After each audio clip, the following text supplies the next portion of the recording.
We have some devastating news on Rick Santorum if you're a conservative. It turns out, it might be a little full of crap.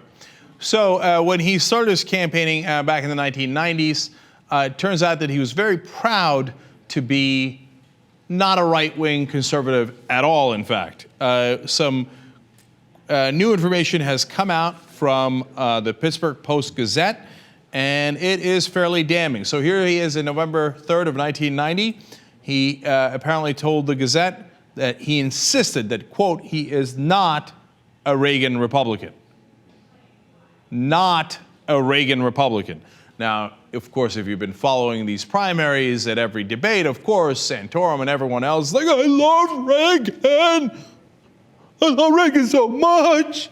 Of course, when he was running in Pennsylvania, there was, Reagan, who's Reagan? I'm not a Reagan Republican. Okay, October 28th, 1990, another story in the Pittsburgh Press where he calls himself a progressive conservative.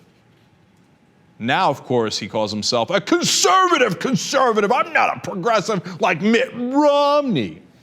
Remember, Mitt Romney's got in trouble in the primaries because there's old tape of him saying that he's calling himself a progressive. So apparently Rick Santorum has done the same exact thing. It's funny how these politicians do things that are convenient for them. That when he's running in a moderate state like Pennsylvania, all of a sudden he's progressive and he doesn't like Reagan. And when he's running in a conservative primary, all of a sudden he's infatuated with Reagan and goes to sleep thinking about Reagan and can't stand progressives. But it continues. How about on the issues?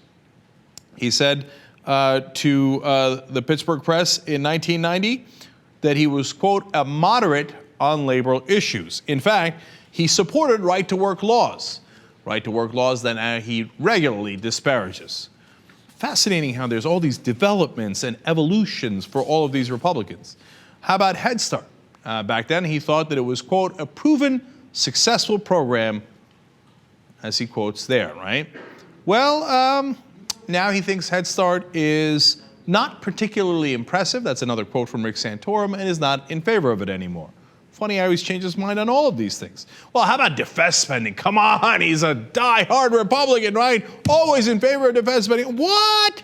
Turns out, told the Pittsburgh Press that he, quote, supports cuts in defense spending. Now, here's one thing you're not going to get Rick Santorum to change his mind on. That nonsense alternative energy crap. Come on, that's like Al Gore stuff, alternative energy. Oil, coal, gas, that's what we're talking about, right? Wrong again, Bob. Back then, he said that we need more, quote, research into alternative energy sources. Please, please, moderates, vote for me, please. Now you're in a conservative primary? Moderates, I remember kicking a couple of moderate babies. All right, but he's not done yet. October 28th, Pittsburgh Press article. And this is one that's really hard to believe. He says he's basically not really committed on the pro-life issue all the way. He says, look, I oppose government funding for abortions, but, quote, beyond that, I tried as much as I could to dance around the issue, not really take a position on it. Oops. I mean, if you follow Rick Santorum, I mean, that is like either number one or number two issue. I mean, he hates gays and he, is theoretically pro-life, right? His opponent in the original 1990 race thought that they had, in their notes, they thought he was a pro-choice Republican. Now, he hasn't governed that way, to be fair to Rick Santorum. Once he got in office, totally pro-life. But back then, when he's running for office, he's like, I mean, you heard it right there. I don't really want to take a position on abortion, except that I know I don't want it to be government funded. That's it.